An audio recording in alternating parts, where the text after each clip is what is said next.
நீங்கள் பார்த்துக் கொண்டிருப்பது உங்கள் விஜய்.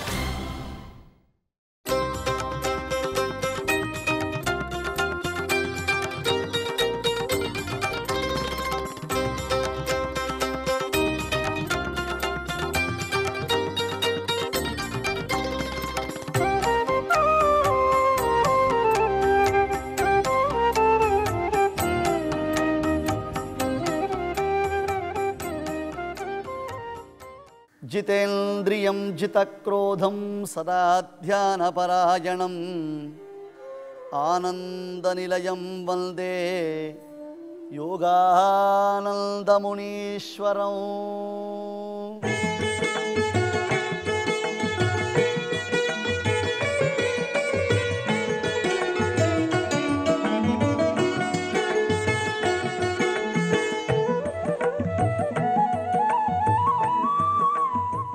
சென்னையில் தற்பொழுது பல்லாவரம் என்று அழைக்கப்படும் இந்த இடம் பழைய பல்லாவரம் அல்லது ஜமீன் பல்லாவரம் என்பதாக வழங்குகின்றது. இந்த இடத்திற்கு, அதாவது யாக்ஞவல்க்ய மகரிஷி அவருடைய தபோவனம் அமைந்திருக்கக்கூடிய இந்த இடத்திற்கே அக்ரஹாரம் என்பதுதான் பெயர். இதற்கு உள்ளே நுழையும் பொழுது நாம் சென்னையில் தான் இருக்கிறோமா அல்லது 20ஆம் நூற்றாண்டில் தான் இருக்கிறோமா என்பதாக நமக்கு நினைக்க தோன்றுகிறது. ஏனென்றால் இந்த யாக்ஞவல்க்ய மகரிஷியினுடைய தபசித்தி தானோ என்னவோ வேத காலத்தில் இருப்பதை போன்றுத்தான் இந்த அக்ரஹாரம் இன்றும் விளங்குகின்றது. அதுவே இதனுடைய பெருமைக்கு தக்கதொரு சான்று. மகாத்மாக்களுடைய கிருபை இருந்தது என்றால் எந்த இடமும் தபோவனம், அதற்கு இந்த இடம் சுப்பிரசித்தமானதொரு உதாரணமாய் விளங்குகிறது.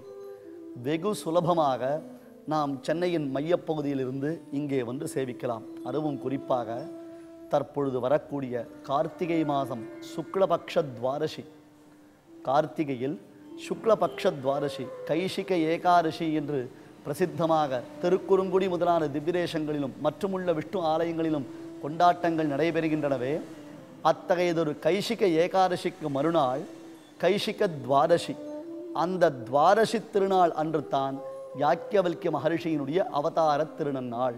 நவம்பர் மாதம் 23ஆம் தேதியன்று யாக்ஞவல்க்ய மகரிஷிக்கு இந்த தபோவனத்தில் மாபெரும் திருநக்ஷத்திர வைபவங்கள் நடைபெறப் போகின்றன.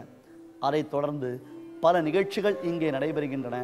25ஆம் தேதியன்று காலையில் அடியேனுக்கும் இங்கே ஒரு உபன்யாசம், அதாவது யாக்ஞவல்க்ய மகரிஷியினுடைய புகழ் பாடக்கூடிய ஒரு பாக்கியம் கிடைத்திருக்கிறது. ஆஸ்திகர்கள் இது போன்ற சமயத்தில் இந்த தபோவனத்திற்கு வந்து மகரிஷியையும் காயத்ரி தேவியையும், அந்த காயத்ரி தேவி நமக்கு காட்டி கொடுக்கக்கூடிய பகவலவனாம் சூரிய பகவானுடைய அனுகிரகத்தையும் பெற்றோமேயானால் அதன் பிறகு நமக்கு என்ன குறை இருக்க முடியும்? தவம் செய்யாமலேயே இந்த தபோவனத்தில் நமக்கு தவம் சித்திக்கப் போகின்றது என்றால் இதைவிட ஒரு எளிமையான உபாயம் இருக்க முடியுமா? ஆராய்ந்து பாருங்கள். வைஷம்பாயனரிடத்தில் யாக்ஞவல்க்யர் கல்வி பயின்று வந்தார். அக்கால குருகுல கல்வி முறை மிகவும் கடினமானது. அப்படி கடினமாக இருப்பின்தான் சிஷ்யர்கள் மேதாவிகளாக, நல்ல வேதாந்த ஞானத்தை அடைந்தவர்களாக, உலகோர் போற்றும் உத்தமர்களாக ஆனார்கள். அது இல்லையென்றால் இவர்களுக்கு ஒழுக்கமும் சித்திக்காது, அறிவின் கூர்மையும் சித்திக்காது. வைஷம்பாயனர் சில சந்தர்ப்பங்களில் பொருள் மாற்றி உரைக்கும் பொழுதோ அல்லது பிரகரணத்திற்கு அந்த சந்தர்ப்பத்திற்கு ஒவ்வாறு வார்த்தைகளை பேசும் பொழுதோ யாக்ஞவல்க்யர் தன் குருவினிடத்தில் பணிவாக விண்ணப்பிப்பார். சுவாமின், தாங்கள் சொல்லக்கூடிய பொருள் இதுவல்ல. இதை ஆராய்ந்து பார்க்கும் பொழுது இந்த சந்தர்ப்பத்திற்கும் தாங்கள் கூறும் பொருளுக்கும் ஒன்று சேரும்படியான ஒரு நிலை ஏற்படவில்லையே, சற்றே மாறுவதைப் போல இருக்கிறதே, தாங்கள் ஆராய்ந்து பார்த்து சொல்லலாமே என்று பணிவாக விண்ணப்பிப்பார்.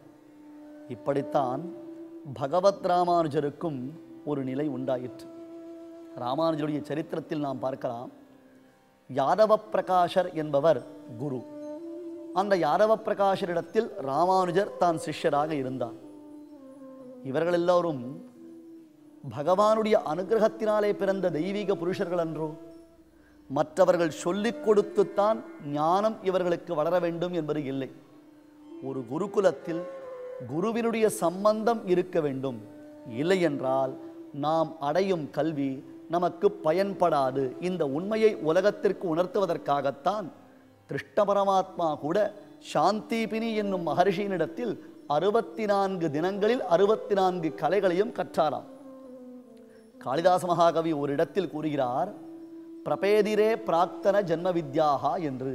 ஒரு சிலர் மிகுந்த மேதாவிகளாக சொல்லிக் கொடுத்தால், கற்பூர புத்தி என்கிறோம் அல்லவா, சொல்லிக் கொடுப்பதை காட்டிலும் நல்ல ஞானத்தை அவர்கள் பெற்றிருக்கிறார்களே, அதற்கு என்ன சுவாமி காரணம் என்றால், ஒரே காரணம்தான், அவர்கள் ஜன்மாந்தரத்தில் செய்த சுக்ருத விசேஷம், பூர்வ ஜன்மத்தில் அடைந்த கல்வி இந்த ஜன்மத்திலும் அவர்களை தொடர்ந்து வருகிறது என்று வர்ணிக்கிறார்.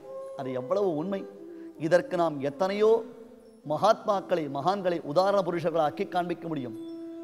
தன்னுடைய குரு யாரவ பிரகாசர் சொல்லும் அபத்தமான பொருளை எல்லாம் ராமானுஜர் அவ்வப்பொழுது மறுத்து பேசியதினாலே குருவுக்கு ராமானுஜர் மீது அடங்காததொரு கோபம் உண்டாயிற்று. அந்த கோபத்தின் பயன் தன் சிஷ்யனை தான் கொன்றுவிட வேண்டும் என்று குரு யாதவ பிரகாஷர் தீர்மானித்தார். இது ராமானுஜருடைய வாழ்க்கையில் நடந்தது. அதன் பின்னர் காஞ்சிபுரம் வரதராஜ பெருமானுடைய அனுகிரகத்தினாலே ராமானுஜர் பிழைத்து வந்தார். அதுபோன்று தான் இது தற்காலத்தில் நடந்த சரித்திரம். இன்றைக்கு 1000 ஆண்டுகளுக்கு முன்பாக நடந்த சரித்திரம். அதற்கு முன்பாக வேத காலத்தில் கூட வைஷம்பாயனருக்கும் யாக்ஞவல்யருக்கும் இது போன்ற அபிப்பிராய பேதங்கள் உண்டாயின. தன் சிஷ்யன் தன்னை விட மேதாவியாக இருப்பதை அவரால் பொறுத்து கொள்ள முடியவில்லை வைஷம்பாயனருக்கு. அதுவும் மற்ற சிஷ்யர்கள் பேசாமல் இந்த ஆச்சாரியனை விடுத்து நாம் இவரையே ஆச்சாரியனாக்கி கொள்ளலாமா? ஏனென்றால் நம்முடைய ஆசிரியர் அறியாத விஷயங்கள் எல்லாம் நம் சதீர்த்தர் என்றால் ஆங்கிலத்தில் கிளாஸ்மேட் என்கிறோம் அல்லவா, நம்முடன் வசிக்கும், நம்முடன் வாசிக்கும் சகமானவர் அறிந்திருக்கிறார், நாம் அவரிடத்திலேயே தெரிந்து கொள்ளலாமே என்னும் எண்ணம் கூட மற்ற சிஷ்யர்களுக்கு உண்டாயிற்றாம்.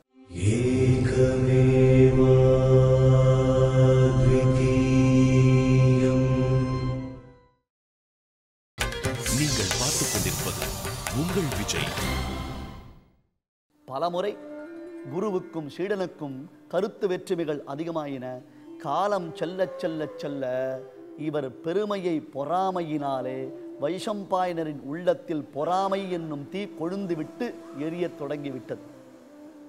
அதற்கு ஏற்றாற்போலே ஒரு சில நிகழ்ச்சிகளும் நடந்தன.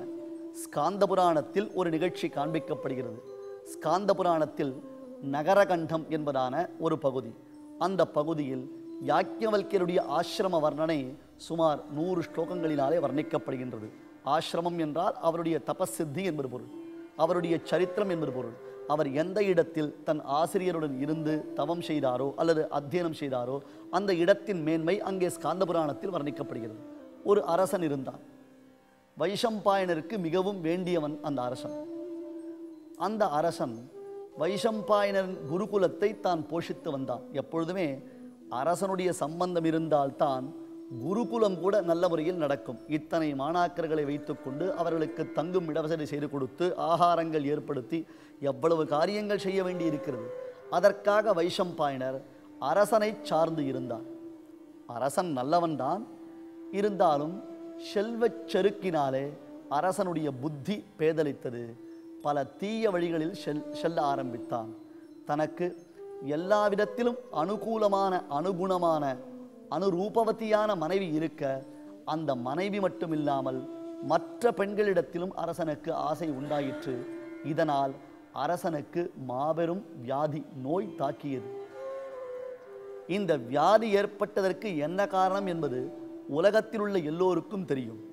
அரசன் செய்த தீமைகள், அவனுடைய தீய பழக்கங்கள், தகாத உறவுகள் அத்தகையதொரு நோய்வாய்ப்படும்படியான ஒரு நிலையை அரசனுக்கு ஏற்படுத்தியது. எத்தனையோ விதமான மருந்துகளை உட்கொண்டு பார்த்தான். என்னென்ன பரிகாரங்கள் செய்ய முடியுமோ அனைத்து பரிகாரங்களையும் செய்து பார்த்தான். ஒன்றும் பலனளிக்கவில்லை. என்ன செய்வது என்று முழித்து கொண்டிருந்தான். அப்பொழுது வைஷம்பாயனர் கூறினார், அரசனே, நான் ஒரு பிராயஷ்சித்தம் செய்கிறேன், ஒரு பரிகாரம் செய்கிறேன். அந்த பரிகாரம் ஒரு மண்டலம் செய்ய வேண்டியது, 48 நாட்கள் செய்ய வேண்டியது. அத்தகையதொரு பரிகாரத்தை செய்து முடித்தால் கட்டாயம் உன்னுடைய தீராத வியாதி தீர்ந்துவிடும். அந்த பரிகாரத்தை நான் செய்யலாமா என்று கேட்டார். அரசனுக்கும் மட்டற்ற மகிழ்ச்சி. ஏதாவது ஒரு வகையில் செய்த தீமைக்கு தான் அனுபவிக்கும் இந்த பலன். இத்தகையதொரு நோய் தன்னை விடுத்து நீங்கினால் போதும் என்னும் நிலைதான் அரசனுக்கு. எதை செய்தாவது தன்னுடைய வியாதி நிவர்த்தியாக வேண்டும். சுவாமி, இதை மட்டும் தாங்கள் செய்துவிட்டார், இனி உங்கள் ஆசிரமத்தை குறித்து கவலை கொள்ள வேண்டாம், நான் பார்த்து கொள்கிறேன். அப்பொழுதே வைஷம்பாயனர் கனவு காண ஆரம்பித்து விட்டார். தன்னுடைய சிறிய ஆசிரமம் ஒரு மாபெரும் பல்கலைக்கழகமாக அது படர்ந்து விட்டதைப் போல வைஷம்பாயனருக்கு ஒரு கனவு.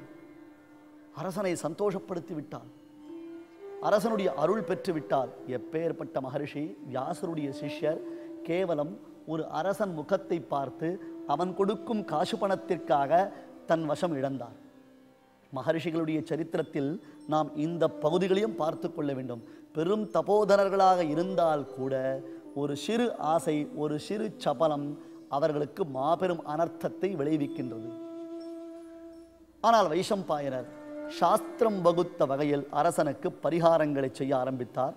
தினந்தோறும் தன்னுடைய ஆசிரமத்தில் யாகங்களை செய்து, வேள்விகளை செய்து, ஜபங்களை செய்து, ஒரு கும்பத்தில் அது யாகத்தில் விதிக்கப்பட்டிருக்கக்கூடிய தேவதைகளை ஆவாகனம் செய்து, அரசனுக்காக மந்திரங்களை எல்லாம் ஜபம் செய்து, பின்னர் பூர்ணாகுதி ஆன பின்பு பிரசாதத்தை தன் சிஷ்யன் ஒருவரிடத்தில் கொடுத்து, நீ சென்று அரசனுக்கு புரோக்ஷித்து விட்டு வா, நீ சென்று அரசனுக்கு இந்த பிரசாதத்தை கொடுத்து வா என்று சொன்னார். அரசனும் 1 நாள், 2 நாள், 3 நாள், 4 நாள் என்று தினந்தோறும் வரக்கூடிய பிரசாரத்தை உட்கொண்டான். அந்த கும்பதீர்த்தத்தை புரோக்ஷிக்கும் பொழுது கைகுவித்து சேவித்தான். தன் ரோகம் எப்பொழுது நீங்கும், தன் நோய் எப்பொழுது நீங்கும், அந்த நீங்கும் காலத்தை எதிர்பார்த்து கொண்டு காத்து கொண்டிருந்தான். இவ்விதம் ஒரு மண்டலம் முடியக்கூடிய தருணம் வாய்த்தது. அரசனுக்கு நோயின் வலிமை அதிகமானதே தவிர்த்து அதில் ஒரு குணமும் தெரியவில்லை. இதனால் ராஜாவிற்கு மனதில் கிளேசம், வருத்தம் உண்டாயிற்று. செய்யும் காரியத்தில் அவன் நம்பிக்கையற்றவனானான். அன்றைய தினத்தில் வைஷம்பாயனரால் யாகம் செய்ய முடியாத ஒரு நிலை, ஒரு சமயம் ஏதோ சில பல காரணங்களினாலே அவரால் யாகம் செய்ய முடியாமல் போய்விட்டது. அதற்காக தன் சிஷ்யர் யாக்ஞவல்கியரை அழைத்து, எனக்காக இன்றைய தினத்தில் அரசனுக்காக நீ யாகத்தை செய் என்றார். யாக்ஞவல்கியருக்கோ ஆரம்பம் முதற்கொண்டு அரசனுக்காக செய்யும் இந்த பரிகாரத்தில் விருப்பம் துளியும் இல்லை. ஏனென்றால் நல்ல தர்மிஷ்டனாகவும் சாத்வீகனாகவும் பிரஜைகளை, மக்களை ரட்சிப்பதில் விழிப்புடன் இருப்பவனாகவும் தபோவனங்களையும் ஆசிரமங்களையும் குருகுலங்களையும் வளர்க்கக்கூடிய தர்மாத்மாவாகவும் இருந்தால் அந்த அரசனுக்கு நாம் எதையும் செய்யலாம். இவனோ கொழுப்பெடுத்து, திமிர் பிடித்து, செய்யக்கூடாத காரியங்களை செய்து, போகக்கூடாத தீய வழிகளில் எல்லாம் போய் தானே வலிய இது போன்றதொரு நோய் வாங்கி கொண்டு வந்திருக்கிறான். இவனுக்காக நாம் வேதமந்திரங்களை வீணாக்க வேண்டுமா என்னும் எண்ணம் யாக்ஞவல்கியருக்கு. இந்த அரசனுக்காக நாம் வேதமந்திரங்களை உபயோகிக்க வேண்டுமா எனில் எல்லோரும் தவறு செய்துவிட்டு அதற்கு பரிகாரம்தான் வேதத்தில் விதிக்கப்பட்டிருக்கிறது என்று நினைத்தார்களேயானால் உலகத்தில் தவறு குறையாதே. ஆகையால் அரசனுக்கு பரிந்து நாம் பரிகார பூஜை செய்யக்கூடாது, இந்த தவறை நான் செய்ய மாட்டேன் என்று தீர்மானமாக தன்னுடைய குருவினிடத்தில் சொன்னார். ஆச்சாரியருக்கோ அடங்காத கோபம். அவர் கண்ட கனவெல்லாம் வீணாகிவிடும் போலிருக்கிறதே. இத்தனை காலம் ராஜாவினுடைய அருள் பெற்று தன்னுடைய குருகுலத்தை மிக பிரம்மாண்டமாக அமைக்க வேண்டும் என்ற ஆசை கொண்டால் தன் சிஷ்யன் மூலமாக அதற்கு ஆபத்து என்றால் யாருக்குத்தான் பொறுமை இருக்கும்? வைஷம்பாயனர் சீறினார். யாக்ஞவல்கியா, நான் சொல்லும் விதமாக நீ செய்யவில்லை என்றால் உனக்கும் எனக்கும் சம்பந்தம் இல்லை, இது என் மீது ஆணை, நீ எனக்காக இந்த காரியத்தை செய்தே தீர வேண்டியது என்றவுடன் குருவின் கட்டளை, அந்த கட்டளையை நாம் மீறலாகாது. அரசன் எப்படிப்பட்டவனாகத்தான் இருக்கட்டுமே, நாம் நம்முடைய குரு சொல்படி கேட்போம். ஏனென்றால் நமக்கு உபதேசித்தவன், எழுத்தறிவித்தவன் இறைவன் என்றோ. ஆகையால் அவர் சொல்லபடியே கேட்கலாம் என்று மிகவும் ஸ்ரத்தையுடன் உயர்ந்த வேதமந்திரங்களை ஸ்வரம் பெறாமல் உச்சரித்து வைதிக அக்னியைத்தான் வளர்த்து அதில் ஹோமங்களை எல்லாம் செய்து முடித்தார். பிரசாரத்தை கொண்டு தன் குருவினிடத்தில் கொடுத்தார். யாக்ஞவல்கியா, இன்றைய தினத்தில் நீயே அரசனிடம் சென்று இவற்றை அளிக்க வேண்டும், இதுவும் குருவினுடைய கட்டளை. பெரியோர்கள் ஒரு பொழுதும் ராஜசபையில் காலடி வைக்க விரும்ப மாட்டார்கள். வைராக்கியசீலர்கள் ராஜசபையில் தாங்கள் காலடி வைத்தால் பாம்பை கண்டு நடுங்குவதைப் போல நடுங்குவார்கள். ஏன்? அரசன் சிம்மாசனத்தில் அமர்ந்திருப்பான். நாமோ இறை வழிபாட்டில் இருப்பவர்கள் அவனை பார்த்து இந்திரன் என்றும் சந்திரன் என்றும் மன்மதன் என்றும் இவன்தான் நாராயணன் என்றும் பரம்பொருள் என்றும் இப்படியெல்லாம் சொல்லி ஸ்தோத்திரங்கள் செய்து அவன் கொடுக்கும் வஸ்திரங்களையும் அவன் கொடுக்கக்கூடிய காசுபணத்தையும் வாங்கி கொண்டு வந்து வயிறு வளர்க்க வேண்டுமாம். உதர நிமித்தம் பகுகிருத வேஷம் என்றாரே சுவாமி சங்கர பகவத்பாதர். அதுபோன்று ராஜாக்களை போய் தன் வாயினாலே, வேதம் படித்த வாயினாலே, வேதாத்தியனத்தை வேத அக்ஷரங்களை சொல்லி சொல்லி வேதாட்சராணி யாவந்தி படித்தானி த்விஜாதிபிகி தாவந்தி ஹரிநாமானி கீர்த்திதானின சம்சயா என்று எத்தனை எத்தனை வேத அக்ஷரங்கள் உச்சரிக்கப்படுகின்றனவோ அவை அனைத்தும் ஹரிநாம சங்கீர்த்தனம் என்று சாஸ்திரங்கள் சொல்லியிருக்கும்படியாக அதை சொல்ல என்னுடைய வாயினாலே, அதை பேச என்னுடைய வாயினாலே நரஸ்துதி செய்யலாமோ? நான் செய்ய மாட்டேன் சுவாமி, நான் செல்ல மாட்டேன் என்றவுடன்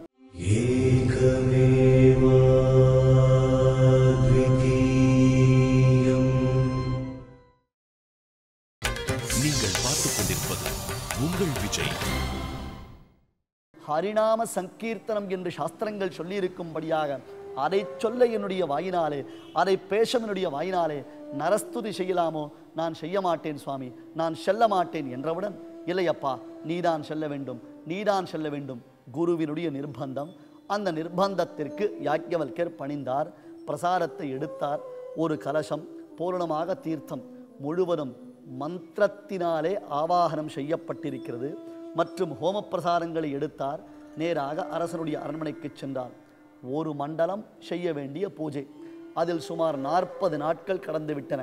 இன்னும் 2 நாட்கள் அல்லது இன்றைய தினம்தான் அந்த மண்டல பூஜை பூர்த்தியாக போகின்றது. இதுவரையிலும் வைஷம்பாயனரிடமிருந்து வந்த பிரசாதத்தினாலே எந்த பலனும் உண்டாகவில்லை என்பதை உணர்ந்த அரசன் மிகுந்த வெறுப்பில் இருந்தான். அன்பர்களே, ஒரு விஷயத்தை யோசித்து பாருங்கள். ஒரு சிறு துளி விஷம், அந்த விஷத்தை நாம் சாப்பிடுகிறோம். தெரிந்தோ தெரியாமலேயோ விஷம் நம்மிடத்தில் வந்துவிட்டது. அந்த விஷம் உள்ளே சென்ற அந்த நொடியிலேயே உடம்பு நீளம் பாரித்து விடுகிறது, கை கால்கள் கோணி விடுகின்றன. அப்படியே நவத்வாரத்திலிருந்து முறை ரத்தம் வெளியே வருகின்றது. அவசர அவசரமாக அழைத்து சென்று நமக்கு சிகிச்சை அளிக்கிறார்கள்.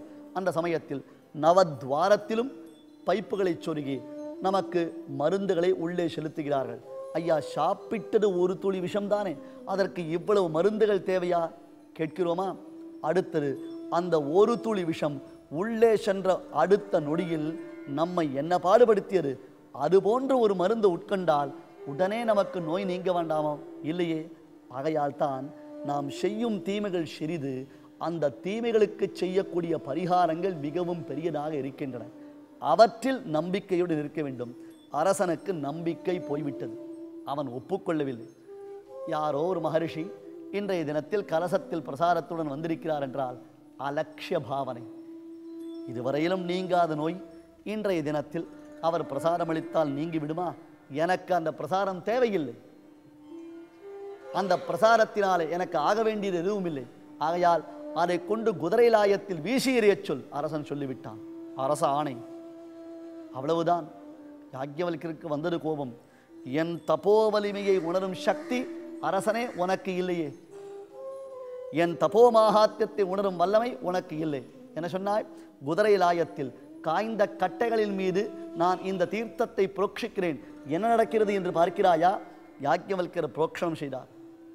நம் தபோவனம் நிகழ்ச்சியில் முதலில் ஆரம்பத்தில் நிருமேதர், பருச்சேபர் என்னும் 2 மகரிஷிகள் மந்திரத்தை உச்சரித்ததினாலே நன்கு தண்ணீரில் நனைக்கப்பட்ட ஈரக்கட்டை, தண்ணீரில் ஊறியிருந்த ஈரக்கட்டை நெருப்பு பிடித்து எரிந்தது என்பதாக மந்திர சித்தியை பார்த்தோமே. அதுபோன்று தான் யாக்ஞவல்யர் தான் கொண்டு வந்த தீர்த்தத்தை புரோக்ஷிக்க உலர்ந்த கட்டை துளிர்க்க ஆரம்பித்தது. பச்சை பசேல் என்று செழிப்புடன் விளங்கியது. அப்பொழுது தான் அரசன் தவற்றை உணர்ந்தான். மகரிஷியின் காலில் விழுந்தான், கதறினான். அந்த பிரசாரத்தை தனக்கு அளிக்கும்படி வேண்டினான். யாக்ஞவல்யர் அளித்தாரா? வைஷம்பாயனர் யாக்ஞவல்யர் மீது பொறாமையை கொண்டிருந்தாரே, மறுபடியும் மனது மாறியதா? தன் சிஷ்யரின் பெருமையை உணர்ந்தாரா? யாக்ஞவல்யர் அந்த குருகுலத்திலேயே நீடித்து கல்வி பயின்றாரா அல்லது குருகுலத்தை விட்டு வெளியேறினாரா? தெரியவில்லை. காத்திருந்து பார்க்கலாம். ஏகமேவா